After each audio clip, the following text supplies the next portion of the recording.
बातमीपत्राच्या सुरुवातीला एक मोठी बातमी। भाजप प्रदेश महाराष्ट्राने सोशल मीडियावर उपमुख्यमंत्री देवेंद्र फडणवीसांचा एक व्हिडिओ जारी केलेला आहे। यामध्ये फडणवीसांनी पूर्वी केलेल्या भाषणांचा काही अंश वापरण्यात आलाय। विशेष म्हणजे मी पुन्हा येईन ही फडणवीसांची 2019 मधील घोषणा देखील पाहायला मिळते आणि त्यामुळेच या ट्विटवरून राजकीय चर्चेला उधाण आलंय। नुकताच मुख्यमंत्री शिंदे आणि फडणवीसांनी दिल्ली दौरा केलाय आणि या दौऱ्याच्या पार्श्वभूमीवर ही पोस्ट आता चर्चेत आली आहे।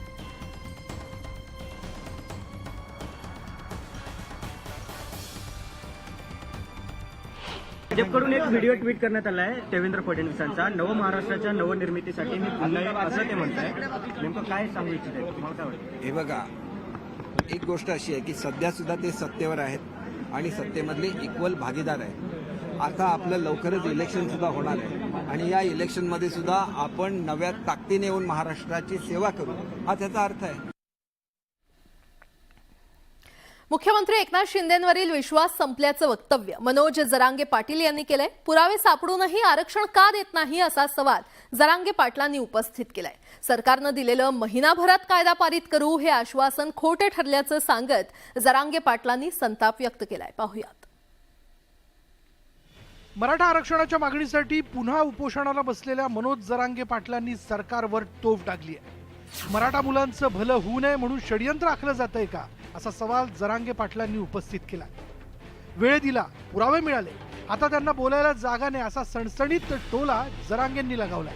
पंतप्रधान हा विषय हाताळतील असं समाजाला वाटलं होतं। मुख्यमंत्री हा विषय मार्गी लावण्याबाबत सांगतील असं वाटलं होतं, पण तसं काहीच झालं नाही। याकडे जरांगेंनी लक्ष वेधलं। मराठ्यांच्या मनात पंतप्रधानांबद्दल काही पाप नव्हतं। मराठ्यांच्या मनात त्यांच्याविषयी काही वाईट भावना नव्हती। जर मराठ्यांच्या मनात त्यांच्याविषयी वाईट भावना असती तर मराठ्यांनी त्यांचं विमान सुद्धा शिर्डीला खाली उतरू दिलं नसतं। आम्ही 40 दिवसांचा वेळ दिला होता, मात्र आरक्षण द्यायचं नव्हतं तर वेळ का घेतला असा सवाल जरांगे पाटलांनी सरकारला केला। वेळ दिला, पुरावे मिळाले, आता त्यांना बोलायला जागा नाही असा टोलाही जरांगेंनी लगावला। समितीला मुदतवाढ वाढवून देण्याच्या मुद्द्यावर जरांगे पाटलांनी असहमती दर्शवली। आणखीन 29 तारखेपर्यंत वाट बघू, हे आपल्याला आरक्षण देता आहेत का? कारण पहिला टप्पा आपला 28ला पूर्ण होतं, 29ला आपण लोक बसून आपण ठरवू, आरक्षण मात्र आपल्याला लढून मिळायचं। मनोज जरांगे पाटलांनी सरकारवर हल्लाबोल केल्यानं मराठा आरक्षणाच्या मुद्द्यावरून विरोधकांनीही सरकारवर तोफ टाकली। कशा पद्धतीनं तुम्ही मराठा समाजाचा आरक्षणाचा गुंता सोडवणार होता?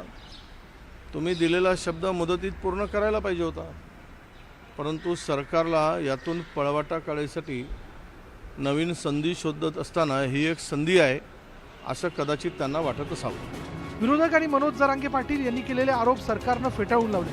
मराठा आरक्षणासाठी कटिबद्ध असल्याचं सरकारनं पुन्हा स्पष्ट केलं।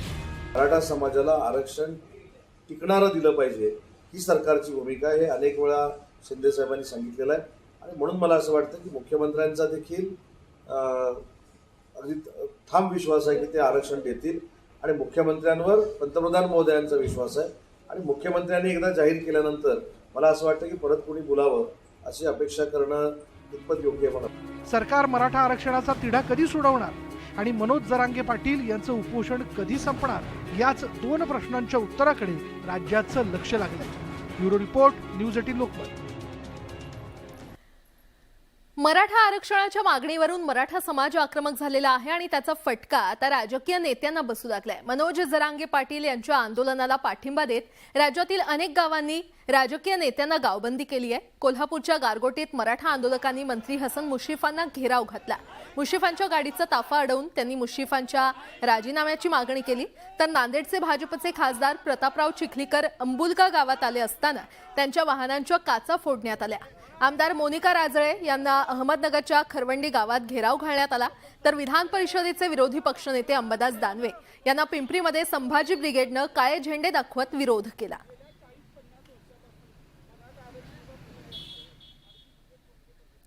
आणि आता एक मोठी बातमी समोर येते। मराठा आरक्षणासंदर्भात शिंदे समितीला सरकारकडून 24 डिसेंबरपर्यंत मुदतवाढ देण्यात आली आहे। याआधी शिंदे समितीला अहवाल देण्यासाठी 30 नोव्हेंबरची मुदत देण्यात आली होती, मात्र मराठा समाजाला कुणबी प्रमाणपत्र देण्यासाठी जो अहवाल तयार करायचा आहे त्यासाठी एक समिती नेमण्यात आली आहे। माजी न्यायमूर्ती संदीप शिंदे यांच्या अध्यक्षतेखाली ही समिती तयार करण्यात आली आहे. दरम्यान काही वेळापूर्वीच आम्ही मराठा आंदोलक मनोज जरांगे पाटील यांच्याशी फोनवरून संवाद साधलेला आहे. ऐकूया. सुरूच आहे, ते काय बंद ठेवत नाहीत आम्ही. बरं, परंतु मुदतवाढ का दिली हा सुद्धा मोठा प्रश्न आहे. तर मुदतवाढ कशासाठी दिली? आम्हाला तुम्हाला 30 दिवस दिले होते, त्याच्यानंतर 40 दिवस दिले. कायदा पारित करायला एक पुरावाही खूप झाला तर तुम्हाला 10,000 पुरावे मिळालेत. आम्ही त्यांना आता प्रश्न विचारले दादा 14, त्याचे उत्तर आम्हाला 6 वाजेपर्यंत पाहिजे उद्या संध्याकाळी. जर नाही दिले तर पुढचे उत्तर सुद्धा प्रश्नाचे उत्तर आम्ही देणार जनतेला. पण यांना उघडं पाडणार आम्ही. आता कशासाठी पाहिजे तिला मुदतवाढ? कशासाठी पाहिजे? अरे बाबा, तुला पुरावे तपासायचेत म्हणा, पण तुला पुरावे हेच ना, मराठा कुणबीचेच पुरावे सापडीती ना, का दुसरं काय सापडीती? सोनं सापडीती का? मग ते सापडला तुला एक काय सापडला, 10,000 काय सापडले? कायदा पारित करायला एकच लागतो ना. आम्ही सगळे रक्तामासाचे आहेत ना मराठे, भाऊ भाऊ पण आहेत रक्तामासाचे, नातलग बी रक्तामासाचे. एक पुरावा महाराष्ट्रात कुठं सापडला तरी देता येतं ना. तुम्ही कोणाकोणाला पुरावे घेऊन आरक्षण दिलं एवढं मला उत्तर पाहिजे, कोणाकोणाला नाही दिले एवढं एक पाहिजे उद्या.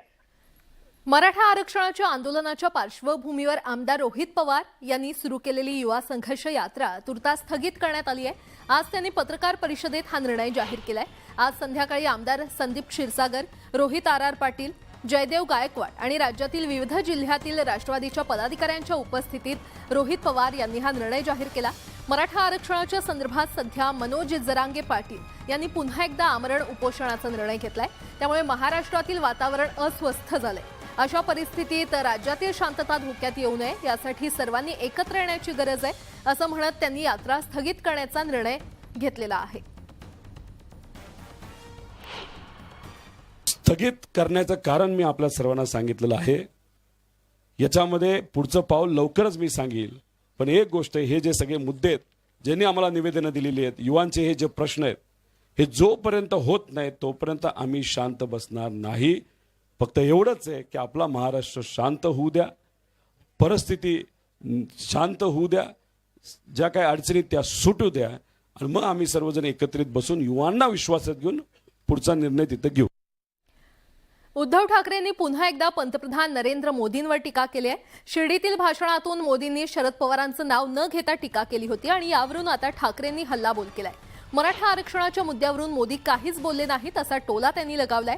दुसरीकडे त्यांनी भाषणात 70,000 कोटींचा उल्लेख केला नसल्याचा मिश्किल टोला देखील त्यांनी लगावला.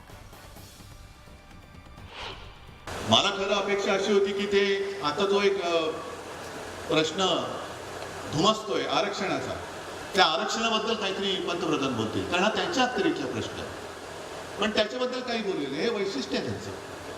जो काही प्रश्न ज्वलंत प्रश्न असेल, मणिपूर पट्टे बोलायचं नाही, आरक्षणाचा मुद्दा, लोक रस्त्यावरती उतरलेत, आत्महत्या करतायत, पण जणू मी त्या गावचाच नाही असं करून कशाला तरी बोलून जायचं. पण एक गोष्ट पवार साहेब तुमच्याही लक्षात आली असेल, काल त्यांनी 70,000 कोटीचा उल्लेख नाही केला. राष्ट्रवादीवरती जी टीका केली होती 70,000 कोटीचा घोटाळा, काल का नाही केला? बाजूला कोण बसलेले होते? राष्ट्रवादीत उभी फूट पडल्यानंतर जयंत पाटीलही अजित पवार गटाबरोबर जाणार असल्याबाबत चर्चा राजकीय वर्तुळात सुरू आहेत. याच पार्श्वभूमीवर आता अजित पवार गटातील नेते हसन मुश्रीफ यांनी मोठं विधान केलंय. जयंत पाटील यांनीही आमच्याबरोबर शपथ घेतली असती, मात्र काही घटनेमुळे ते थांबले असा दावा हसन मुश्रीफांनी केलाय. तसंच आता मी इतिहास सांगत बसत नाही, हे गोपनीय आहे असं मोठं विधान मुश्रीफ यांनी केलंय. त्यामुळे राजकीय वर्तुळात आता चर्चांना उधाण आलंय. आता वास्तविक जयंत पाटील सारख्या माणसानं असं वक्तव्य करणं हे अयोग्य होतं. कारण काही एका घटनेमुळे ते बचावण्यात आमच्यावरून शपथ घेतली असती त्याने, तो आता काय मी इतिहास सांगत बसत नाही, ते गोपनीय आहे. परंतु ज्या पक्षाशी आम्ही आज गेलेलो आहोत त्याच्यावर इमान ठेवणं आणि त्यांच्यासाठी जीवाचं दान करणं हे माझा स्वभाव आहे. आता आम्ही भूमिका बदललेली आहे, त्या भूमीशी प्रामाणिक राहणं हे आमचं काम आहे आणि कर्तव्य आहे. जयंत पाटलांना काय आमंत्रण वगैरे दिलं त्यांना? जयंत पाटील साहेब, मी सांगितलं एका घटनेमुळे ते थांबले, ती घटना काही मी तुम्हाला सांगणार नाही, मी कधीतरी सांगेन, कारण मी इथिक्स पाळणारा माणूस आहे. भाजपमध्ये गेल्यानं शांत झोप लागते असं म्हणत हर्षवर्धन पाटील यांनी भाजपची चांगलीच कोंडी केली होती. आता असाच काहीसा प्रकार हसन मुश्रीफ यांनी देखील केलाय. भाजप मलाही तुरुंगात टाकायला निघाली होती असं म्हणत त्यांनी आपण सत्तेत का गेलो याचं अप्रत्यक्षपणे कारणच जाहीर केलंय. मुश्रीफांच्या या वक्तव्यानं विरोधकांना आयती संधी मिळाल्याचं दिसतंय. पाहूयात. आमच्यावर कोण येणार? येणार भारतीय जनता पक्ष होता. त्याची काय म्हणता येईल तुम्हाला माहिती आहे. आता भारतीय जनता पक्ष आमच्यावर राहील मला वाटत नाही. तर ते दुर्गातून मला घरात निघायला माणसं होती म्हणजे आमची माणसं कशी आपली मान्य करते. महायुती सरकारमध्ये वैद्यकीय शिक्षण मंत्री असलेल्या हसन मुश्रीफ यांचं हे विधान. ईडीच्या त्रासानं त्रस्त झालेले हसन मुश्रीफ सत्तेत जाऊन बसले आणि ईडीच्या फेऱ्यातून सुटले. ईडीनं आणखी कारवाई तीव्र केली असती तर मुश्रीफ आज जेलमध्ये असते. हे आम्ही नाही, स्वतः हसन मुश्रीफ सांगतायत. कागल तालुक्यातील कारखान्याच्या निवडणुकीच्या अनुषंगानं मुश्रीफ यांनी हे विधान केलं आणि त्यांनी अप्रत्यक्षपणे आपण भाजपसोबत का गेलो याची कबुलीच दिली. मुश्रीफांच्या या कबुलीनं विरोधकांच्या हाती आयतं कोलीत मिळाले. सामनाच्या अग्रलेखातून देखील याचा समाचार घेण्यात आला. कोल्हापूरला आजच त्याने एक भाषण केलं आणि हसन मुश्रीफ म्हणतोय भाजप मला तुरुंगात टाकायला निघाले होते. भाजप मला तुरुंगात टाकायला निघालं होतं पण मीच भाजपमध्ये गेलो आणि ईडीची फाईल बंद झाली. हे आज सांगितलं. काय बोलायचं आहे लोकांना. विरोधकांच्या या टीकेनंतर पुन्हा एकदा हसन मुश्रीफ यांना याबाबत विचारणा केली पण त्यांनी बोलायला नकार देत विरोधकांना पुन्हा संधी देणं टाळलं. काल सामनामध्ये ते बघितलं त्या विषयावर बोलायचं नाही. एकूणच ईडीच्या फेऱ्यातून हसन मुश्रीफ काहीसे सुटलेत. त्यामुळेच त्यांनी हर्षवर्धन पाटील यांच्यानंतर उघडपणे याची कबुलीही दिली आहे. मात्र त्यांच्या या वक्तव्यानं भाजपची चांगलीच कोंडी झाल्याचं पाहायला मिळतंय. Dnyaneshwar Salokhe, news 18 Lokmat, Kolhapur. Drugs mafia Lalit Patil प्रकरणात ससून रुग्णालयाचे अधिष्ठाता संजीव ठाकूर यांच्यावर सुरुवातीपासूनच आरोप होत आहेत. आता तर ललित पाटील याच्यावर संजीव ठाकूरच उपचार करत असल्याचे रेकॉर्ड समोर आलेले आहेत. कित्येक वेळा विचारून देखील संजीव ठाकूर यांना याबाबत गोपनीयतेच्या नावाखाली स्वतःची कातडी वाचवायचा त्यांनी प्रयत्न केलाय. पण कागदपत्र समोर आल्यानंतर ललित पाटील प्रकरणात त्यांचा थेट संबंध असल्याचं उघड झालंय आणि आता त्यामुळे त्यांच्यावर कारवाईची मागणी होते. पाहूयात. Drugs mafia Lalit Patil Sassoon रुग्णालयातून पसार झाल्यानंतर या रुग्णालय प्रशासनावर प्रश्नचिन्ह उपस्थित झालंय. या रुग्णालयाचे अधिष्ठाता संजीव ठाकूर यांच्या या प्रकरणातील संभाव्य सहभागाविषयी सातत्यानं चर्चा होते. या संपूर्ण प्रकरणाची चौकशी करण्यासाठी आरोग्य विभागानं चौकशी समिती नेमली होती. या समितीनं आपला अहवाल राज्य शासनाकडे सुपूर्द केलाय. दरम्यान संजीव ठाकूर यांनी ललित पाटीलवर उपचार केल्याच्या नोंदी समोर आल्या. या पार्श्वभूमीवर ठाकूर यांच्यावर कारवाई करण्याची मागणी आमदार रवींद्र धंगेकर यांनी केली आहे. संजीव ठाकूरच्या आश्रयाखाली तो ससूनमध्ये 9 महिने अंमली पदार्थ विकत होता. 25 तारीख हॉटेलमध्ये जात होता. वेगवेगळ्या फ्लॅटवर जाऊन ISC करत होता. अशी चित्रफित आपल्यापर्यंत मागच्याच काही दिवसामध्ये मिळालेली.